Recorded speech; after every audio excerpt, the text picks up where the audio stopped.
Hello, everybody. Welcome to our show. Do us a favor. Share this out. Get people to join us. We're going to do a show on Facebook Live, YouTube at Duke1517, and Twitch at A Mexican Crossing Lines. Join us. Get the word out. It's going to be a great show.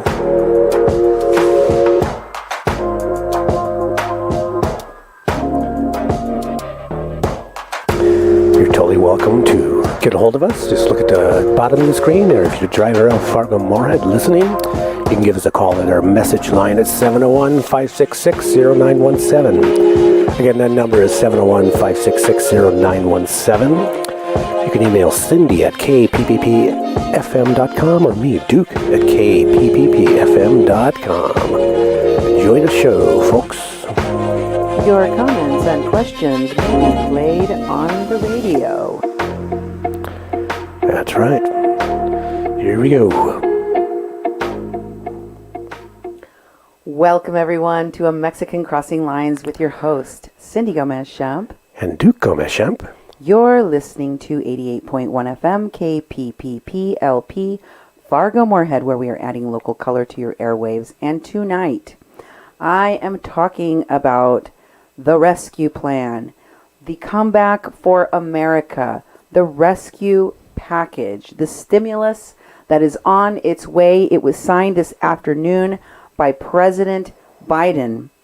Is it a bird? Is it a plane? He can leap giant buildings in a single bound. Well, he can pass giant legislation in the first couple of months of his presidency, and that is quite the feat. He is truly done something incredible, especially if you consider the fact that during Obama's presidency, when he was vice president, the Obama administration spent countless months trying to get bipartisan support on the Affordable Health Care Act. Oh, yeah. A piece of legislation I actually worked on and lobbied for. You're welcome to all the Americans that have, health care availability through that cannot be rejected by insurance companies because of pre-existing conditions like cancer, which is one of the reasons I fought so hard for it. And it was not easy for the president.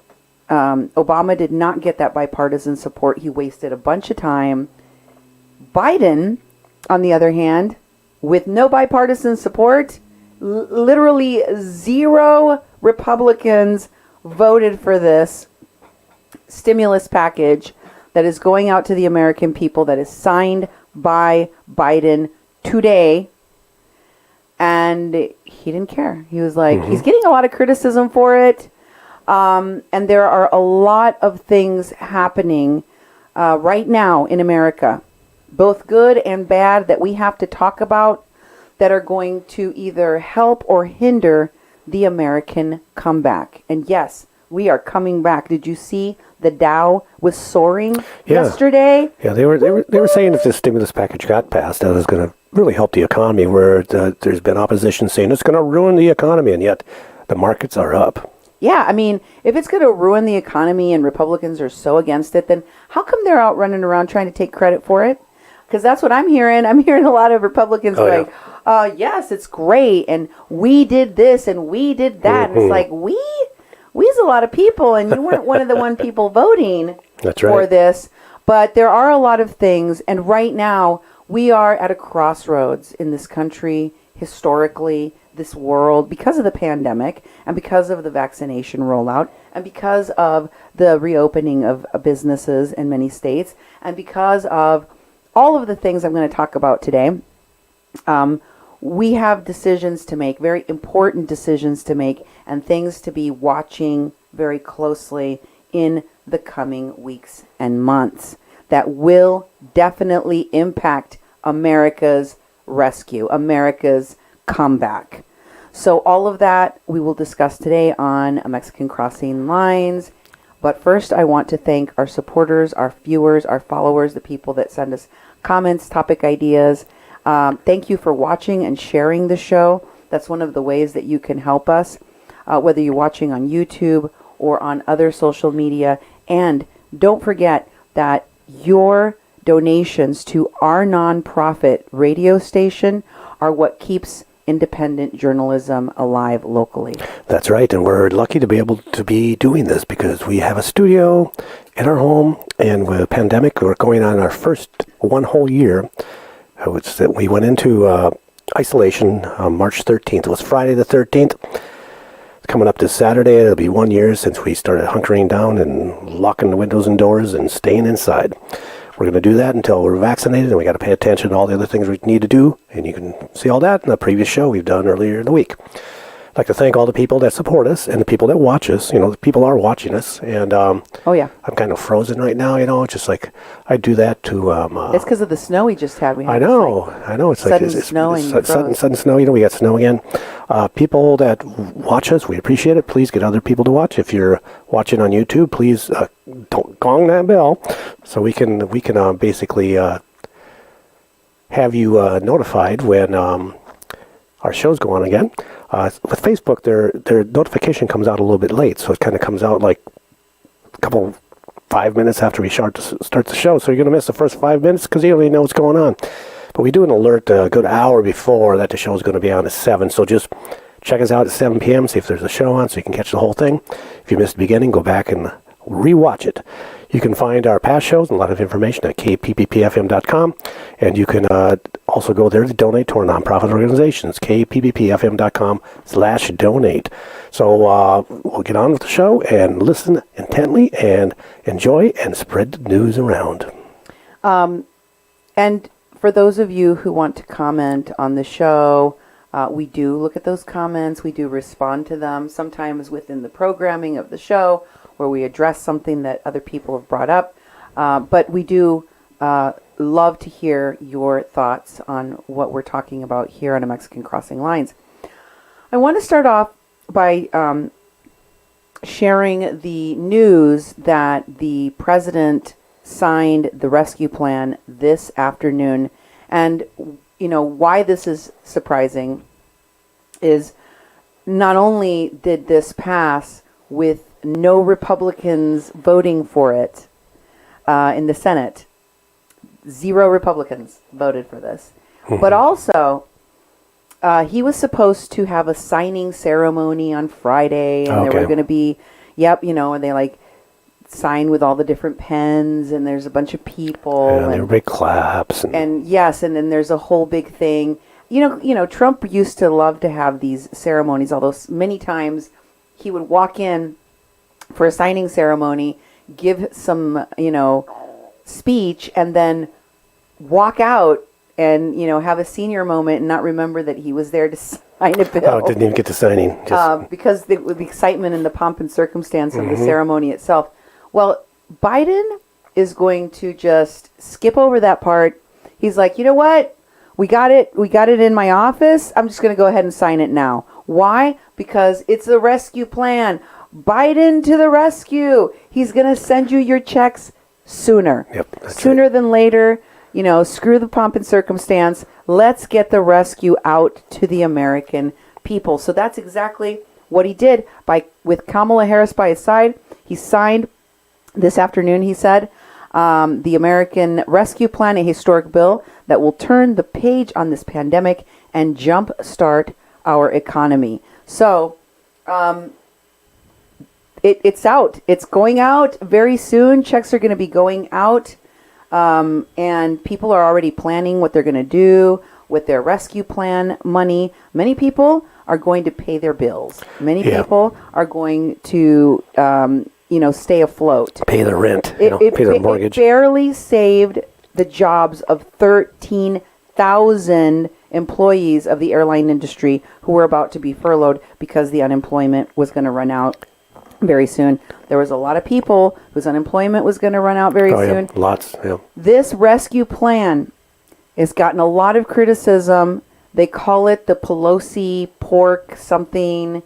They call it because the criticism type thing. Yeah, lots of Republicans are going to get money for their states from this stimulus package, and they're saying that this package is stuffed with a bunch of pork for a bunch of things that have nothing to do with the vaccine rollout. I see. What say you about the criticism of this rescue package? It's and that it's too small, and that it's too big, and that it's too much debt. Well, the debt was not a concern when we're all hunkered in our houses. No one could pay their rent. We couldn't get food.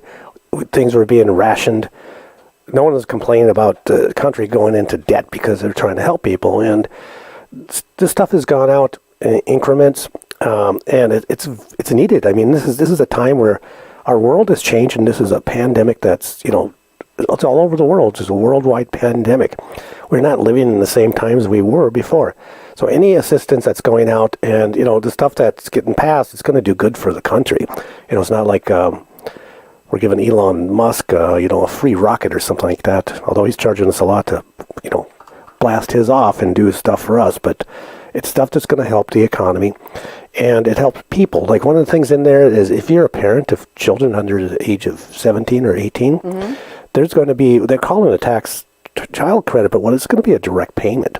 And it depends on how, it's like $3,500 for children under the age of 6 and $3,000 for every child, above the age of 6 to 18. So family, and they're going to split it between 6 months. So it comes out that some, people are going to get, several $1,000s a month. They're raising children. It's like, we've never had a supportive environment for children when it's come to funding families. We've never had that in this country. And it's something they had the earned income tax credit, but that isn't sufficient for the children. And it's like, wow, we're basically investing in youth right now, and that's a good thing. Investing in families and investing in the youth. There we go. And exactly. Raising the child poverty level, cutting it by half. Raising half of those children that live in poverty out of poverty through this rescue plan. So there is a lot of good, and it's a very popular plan. Over 75% of the American people wanted this rescue to come out, and now it's finally going to go out. So we're very thankful for that. Oh yeah. But there are places in America where we have fallen short.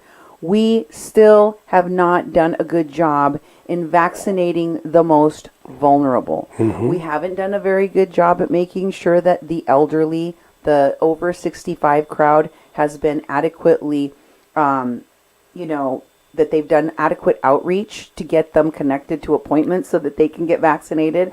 We have done a very terrible job of getting people of color vaccinated. Definitely. In many states, over half of the population of white people have at least had one vaccine, where people of color are under 20% or in some cases under 10% vaccinated. And if you look at our past show that we did on this, and we looked at the stats of people of color in Minnesota, that there's a higher amount of people of color that are affected, higher amount of people of color who have died from COVID. So that's a population in our community that needs to be vaccinated, and they're not getting vaccinated. And also essential workers. Remember at the beginning of the pandemic when everything was shutting down and there were outbreaks of COVID where people were dying, and they had to shut down meat packing plants because of these outbreaks in South Dakota, in Iowa, and Nebraska. There's a lot of states in the Midwest, and having been raised in a Midwestern state, in the state of Iowa, and having been a paralegal working with workers' comp injuries, I was very, shocked when not only did they not immediately try to protect those workers by changing the workplace, better ventilation, social distancing, doing everything that they could to get PPE to those workers, first and foremost to protect our food supply. The Trump administration declared that meatpacking workers were emergency essential workers and that the meatpacking plants had to remain open in defiance of the CDC guidelines for safe working conditions. What are we doing today? Are we doing any better? Axios just put out a report about this, and it turns out the pandemic was a major test of whether or not we could keep our essential workers safe in their workplaces during this critical time. And guess what? Many failed. Yeah. We failed. We've done a horrible job. And I'm not just talking about the meatpacking workers. I'm talking about all essential workers, nurses, doctors, teachers, cops, ICE, customs and border, airport security, people working in the food industries, people delivering services, pharmacies. I could go on. You understand what I'm saying? Oh, sure. We have failed. But going back to this marker on the meat packing industry, because there is a large percentage of meat packing workers who are new immigrants or Latinos. This is generationally, historically, Latinos, specifically Mexicans, have been doing these jobs, these very dangerous. You have someone in the meatpacking industry losing a limb at least once every day. Yeah. Somewhere every day is losing a limb, a finger, an arm, a hand because of their job. This is one of the most dangerous jobs. And the meatpacking industry, which was protected by Trump, which was protected so that they could continue to operate while letting their workers get sick and die, okay? There's just a new decision that came out by Nebraska's governor. Governor Ricketts decided earlier this year that he was going to exclude meatpacking workers who were undocumented from receiving the vaccine. Oh. He decided undocumented workers, whether they're essential workers in meatpacking plants or out harvesting the food in the field, picking your tomatoes, your peppers, your cucumbers, your melons, those people are not a priority to have vaccination. And in the state of Nebraska, that represents at least 14% of the meat packing workers.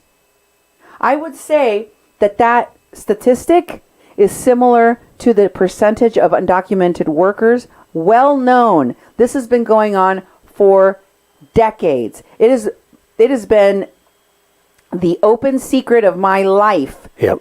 That there are a large percentage of undocumented workers working in the meatpacking industry, and the meatpacking industry and their leadership, they do not get charged criminally. They do not get put in jail. They do not have their family separated and deported. That only happens to the undocumented, the poor undocumented, now essential worker.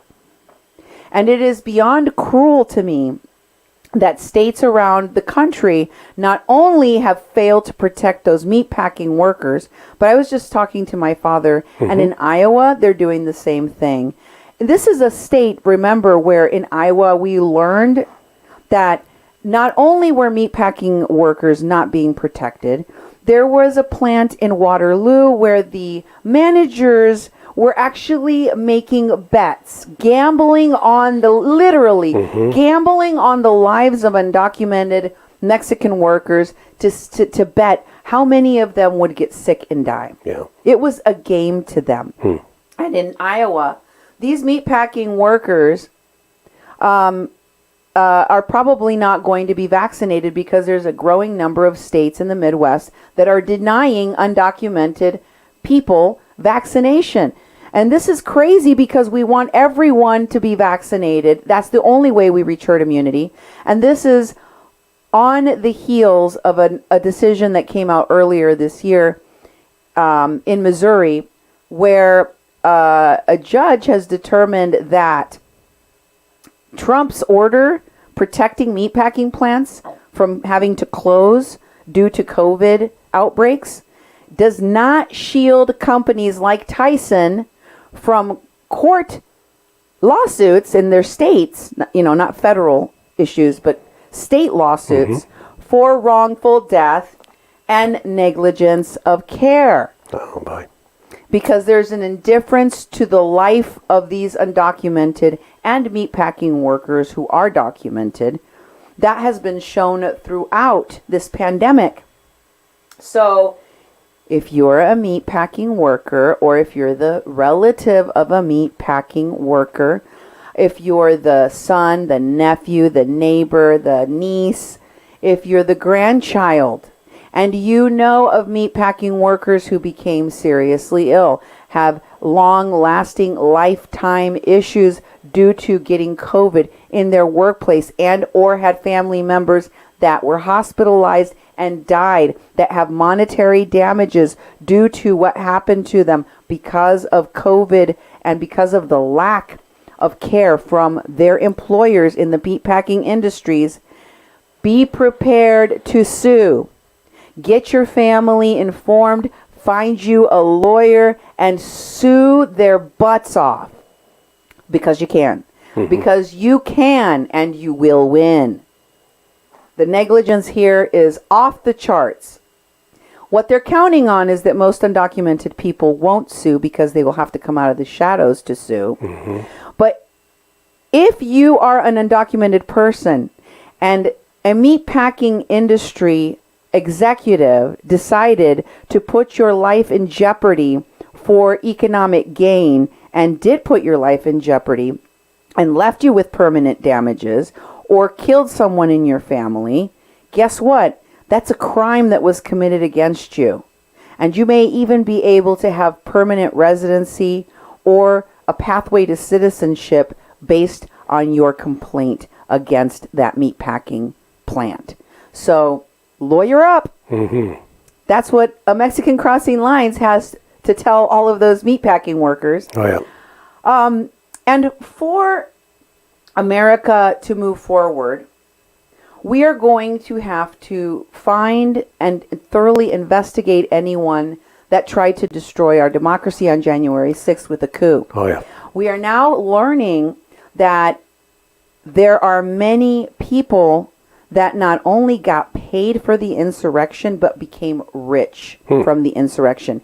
And as I have been reporting to you ever since we started following the conartivists, the activists that came out of Standing Rock, we told you that one of the ways that we felt people were getting paid and they were committing frauds and laundering money was through internet, GoFundMe, GoFraudMe, all of these different ways, including blockchain payments. And there is a stunning article that came out in The Guardian. This new article details how the far-right extremists in the United States are making millions of dollars via social media and cryptocurrency. Experts describe a terrifying revelation that extremists, including those involved in the Capitol attack on January 6th, had taken in more than $1.5 million in the last year. Wow. So more to come on that. And then, of course, we know that there was a giant cryptocurrency payment, over $500,000 that was made to a variety of people that were involved with the insurrection, around the planning of the insurrection. So all of that is going to be coming out. When? I don't know, but I can tell you that we are getting closer and closer and closer to the president and the circle of his allies or co-conspirators, shall we call them? Including Roger Stone. There has been a second Oath Keeper associated with Roger Stone specifically that has just been arrested. This man you see before you in his company's power washing shirt is none other than Joshua James of the state of Alabama. He is the second oath keeper and bodyguard to Roger Stone that was arrested and charged with regards to the storming of the Capitol on January 6th. He is the second person because, of course, we know that the other person that was arrested was a man by the name of Robert Minuta. He is one of the gentlemen that was seen performing security for Roger Stone outside of Washington, D.C. on January 6th. But that's not all, folks. In addition to these two gentlemen, both of whom are oath keepers, both of whom are associated with Roger Stone, and remember, Roger Stone was raising money for the militias to pay them for their security work. We also know that the head of one of the leaders of one of the oath keepers, the president or whatever, the founder, the head honcho, or what is it? What do they call him? The high wizard of the clan. I don't know. The commander. The Clemander. Yeah, this guy was giving instructions, was in communication during, before, and after the riot that occurred in the Capitol. In direct communication with people that were committing insurrection inside the Capitol. So the role of the Oath Keepers, the role of the militias, and their proximity to people within the inner sanctum of the Trump administration are coming to light. We are learning more and more about this every single day. Trump was just in New York recently. Nobody knows for sure why. Yeah. But what we do know is that Michael Cohen, his former attorney, convicted felon, and former fixer, has met now for the 7th time with the New York DA's office, which would tend to indicate that the DA is still working on that case and moving forward. What a former Nixon-era attorney tweeted recently on social media about that visit with the DA, between Michael Cohen and the DA, is that as a former prosecutor himself, you don't meet with somebody that many times unless you're moving forward with the case. I see. And that could be right around the corner, folks. According to this former Nixon-era attorney and former prosecutor, he believes any day now. Wow. Any day now there could be some charges. And let's not forget, Trump is also facing charges, as well as Lindsey Graham, in the state of Georgia. Oh, yeah. For their interference with election results. By the way, a new recording has come out. A brand new recording. Remember we heard the recording of the Secretary of State? With Trump threatening him, basically? That, you gotta find me 11,780 more votes, or however many that was. Because if you don't, he said, if you don't, some bad things are going to happen. Well, it turns out he also called the investigator, the fraud investigator, and made similar overtures. In fact, he stated, the quote on the recording was, he won Georgia. He won. He numerous times erroneously stated in the phone call that he won the state of Georgia, that something happened, and that this investigator better find it.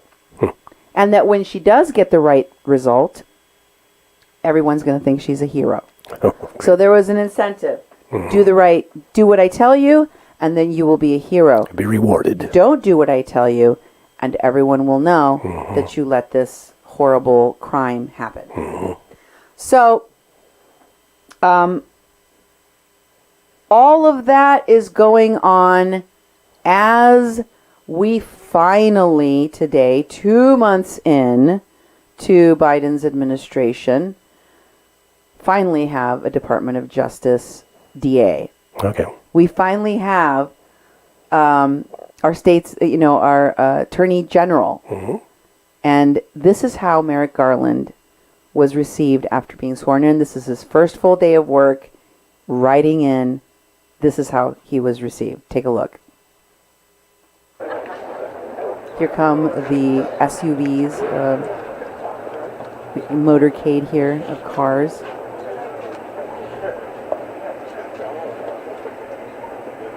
It looked like some kind of Secret Service detail delivering him to his job. Mm-hmm. Out he comes of the car. They're opening the door for him. It's Secret Service. And there's the applause. He looks very humbled. Everybody's masked up. And he's walking. Oh, he's shaking hands with the people. Oh, he elbow bumped. Okay. No handshaking here. We're in a pandemic, Duke. Yep. I couldn't see. This is not a Trump administration official. This is a Biden administration. Mm-hmm. And we don't take those kinds of risks in the Biden administration. They don't use that kind of risky behavior. Look at everybody's wearing masks. We're not defying the pandemic.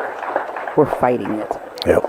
And this first full day of work, after the applause and the celebration, he went right to work. Guess what he spent his day doing? What? Interviewing the head of the FBI, Christopher Wray. Really? Oh, yeah. He wants to know everything that's going on with the investigation into the Capitol riots. Dun, dun, dun. Oh, boy. So, our state's attorney general is on the job, and literally on the job right away. So you will see many results coming. And after these historic election results that ended with such a sore loser of a president that could not fathom, accept that his horrible mishandling of this pandemic, which has left us with more than 500,000 dead, more than any other country in the world, could lead to him not being reelected.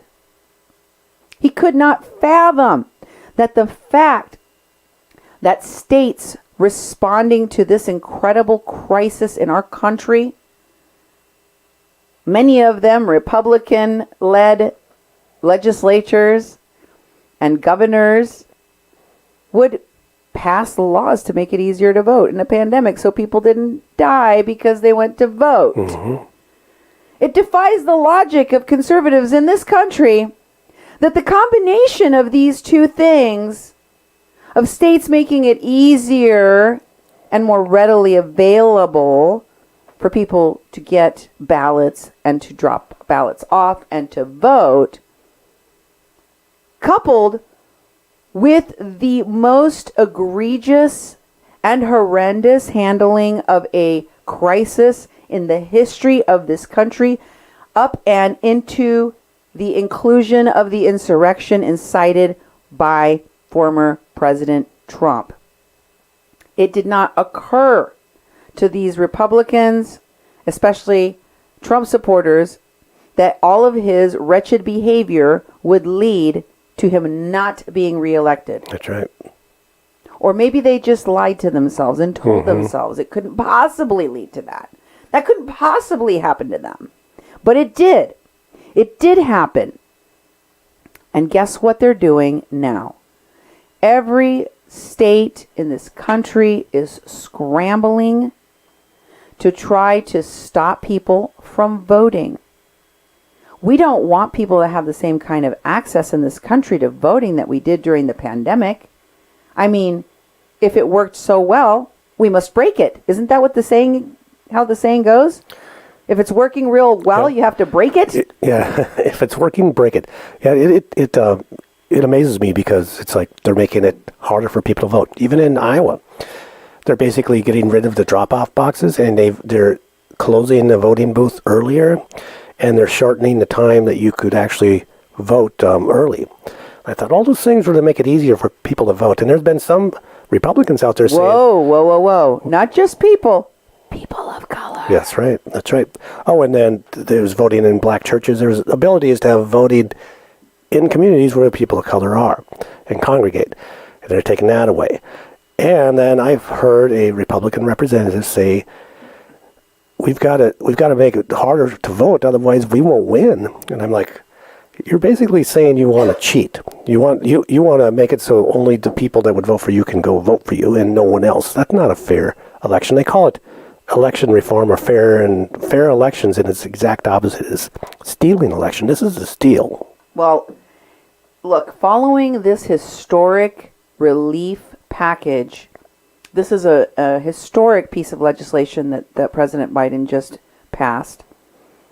They're trying to pass another piece of historic legislation. It is having a tough time right now, Duke. It's called H.R. 1. It's the People's Act, For the People Act of 2021, and it's supposed to help people vote. It's supposed to protect voting rights. Remember, we had a civil rights movement in 1968. Remember? Oh, yeah. Martin Luther King, Malcolm X, I Have a Dream. What came out of that was, among other things, the Voting Rights Act. Yeah. Which, not too long ago, the Supreme Court decided to gut. Yep. Because racism isn't a thing anymore. Yeah. That's basically the argument that the Supreme Court made in order to get rid of the most important piece of legislation that not only conferred representation, but protected black and brown people when they went to vote so they wouldn't be attacked, so that there wasn't constant things that were done to put roadblocks in the way of people voting, like poll taxes and tests, and tell me how many jelly beans are in the jar. Exactly. And you know, all sorts of tactics, including lynching people, threatening people, to suppress them from voting. And this is what Mike Lee, remember Mike Lee, one of the people that didn't want for our electors to be accepted on January 6th, the same Mike Lee from Utah, this Republican is, you know, he's speaking for so many Republicans when he says he doesn't like H.R. 1. And just to be very clear, H.R. 1 would implement mandatory automatic voter registration nationwide. It would allow voters to substitute a photo ID with a sworn affidavit, a statement that is sworn, notarized, that identifies who you are. It would also expand mail-in voting, which is very important, as we learned during this pandemic. It will restore voting rights for convicted felons. And then that's disenfranchised, as you know, especially in states like Florida, millions and millions and millions and millions of black people and brown people. And it will also encourage statehood for Washington, D.C., which, again, is full of black and brown voters. Yeah. So what did Mike Lee have to say about this bill? Because he hates it. He can't stand it. This is what he had to say. Take a listen for yourselves. Everything about this bill is rotten to the core. This is a bill as if written in hell by the devil himself. This takes all sorts of decisions that the federal government really has no business making. Wow. Okay, he just said this bill was written in hell by the devil himself. You worked a lot on Get Out the Votes. You worked a lot on campaigns to register people to vote, to get people to go out and vote.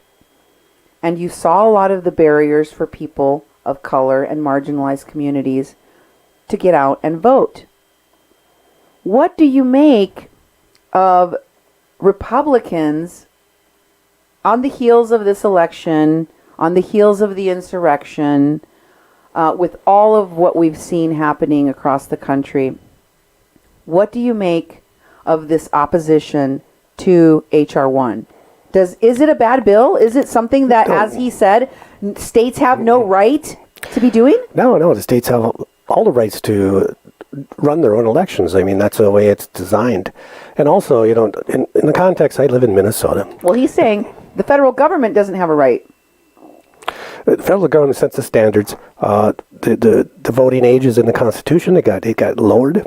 The federal government has some influence on elections, and it's trying to get a more generalized voting system. I live in Minnesota.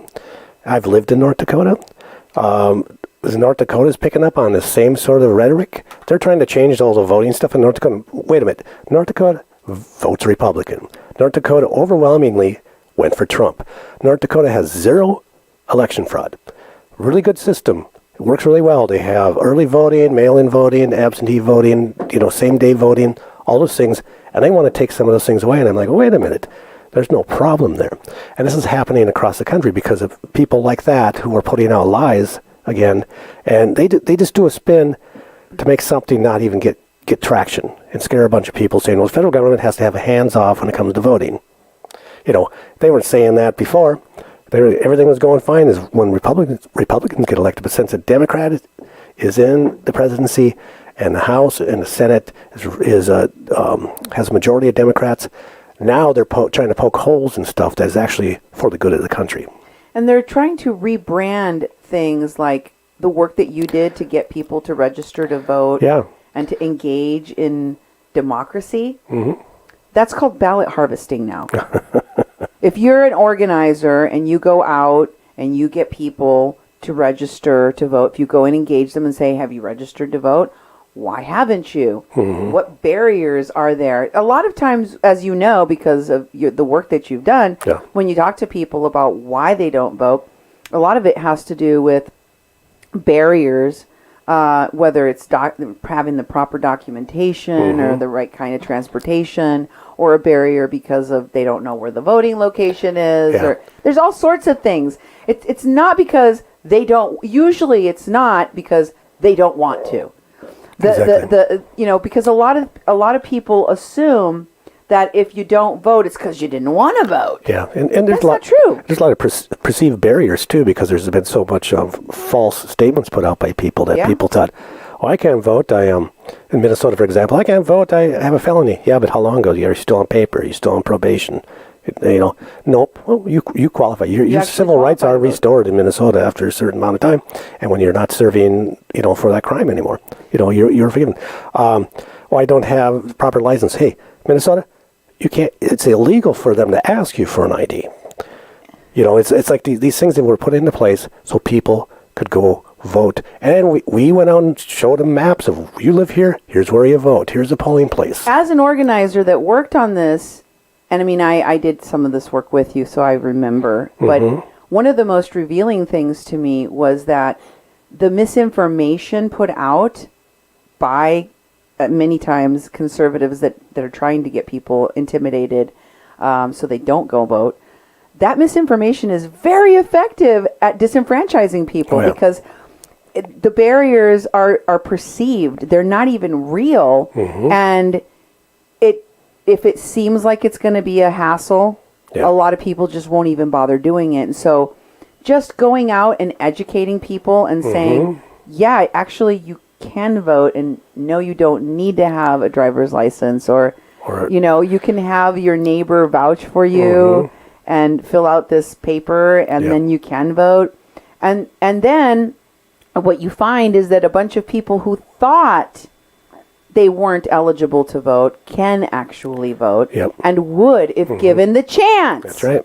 If you give people a chance to vote, they will. If you give people the day off, which we don't in this country, that's right, more of them could, because they would be able to go and take the time necessary to stand in the long lines that often plague community of color voting sites, where communities that are affluent don't have long waiting lines, sometimes that take 2, 4, 6, and even 8 hours to stand in before you can get your vote out. That's right.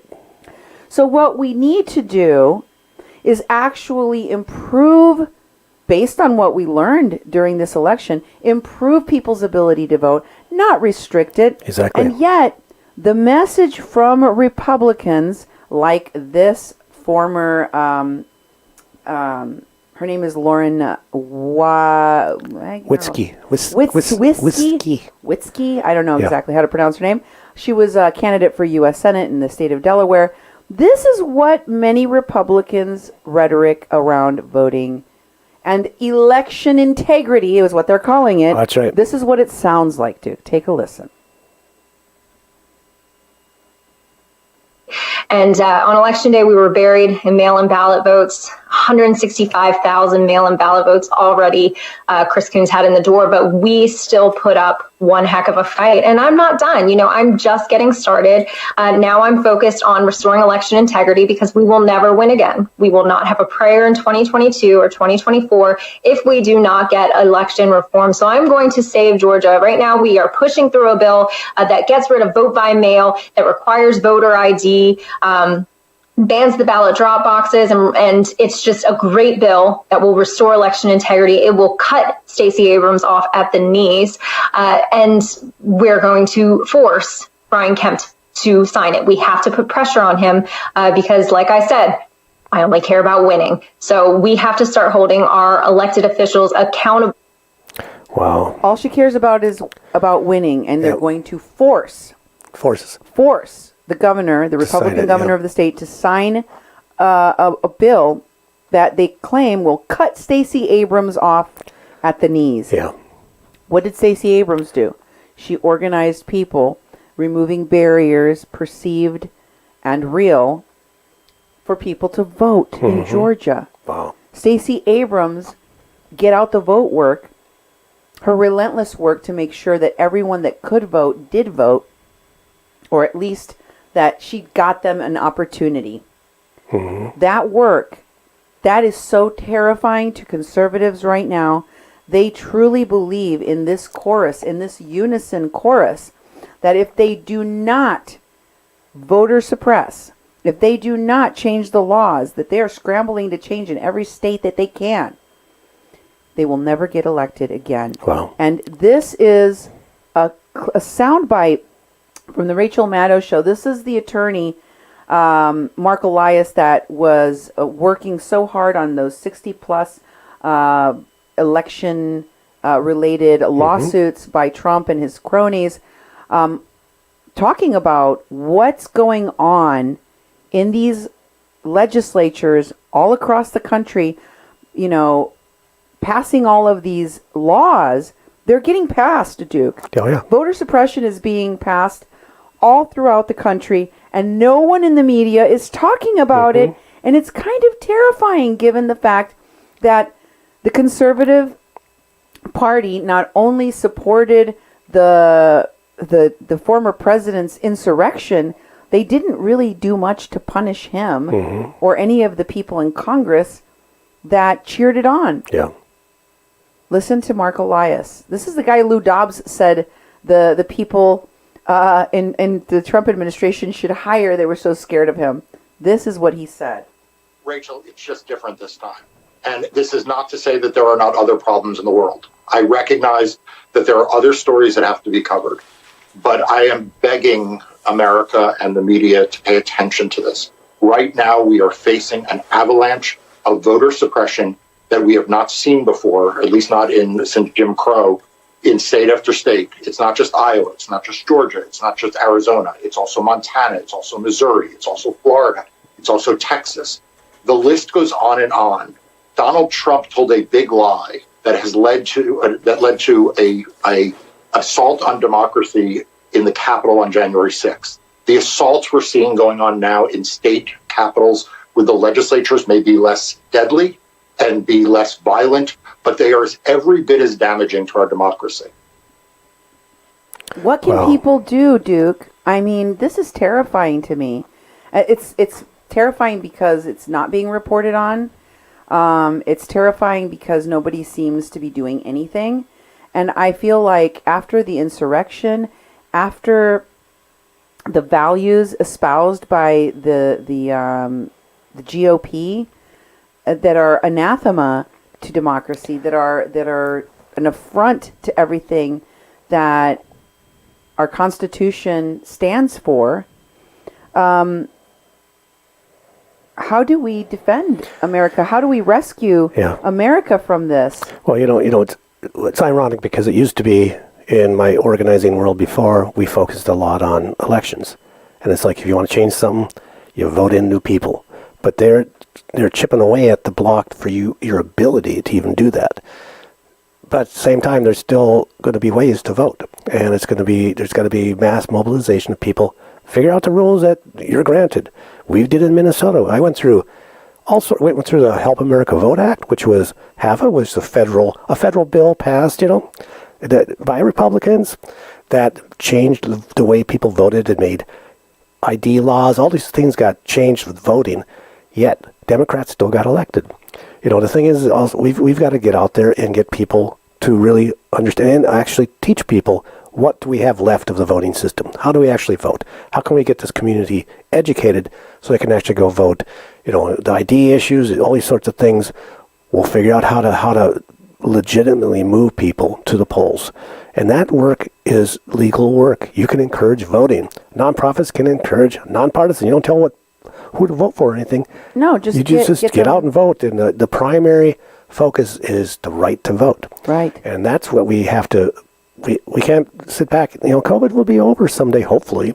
And Thank there, God. we right now, I wouldn't do that work right now. We can't go out in the community, knock on doors, and do all the stuff that we really need to do. But we can tell them what to do on the radio. That's right. We got a radio station. We can do that. We can educate people about what their rights are, and we can mobilize people to exercise their rights. Yeah. And folks, there is nothing more American than voting. Yeah. There is nothing more American than being represented. What did Susan B. Anthony said? She said that if you are not represented, then you shouldn't be taxed. Mm-hmm.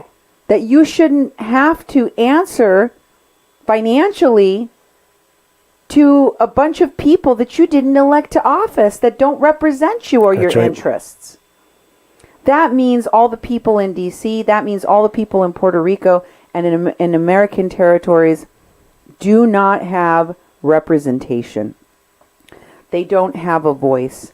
They do not have the right representation because they are people of color, heavy. Yep.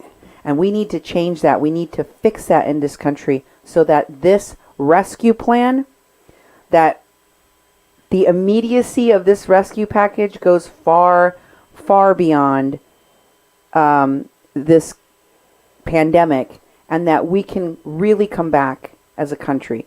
Because America is coming back. America is coming back stronger and better than ever before.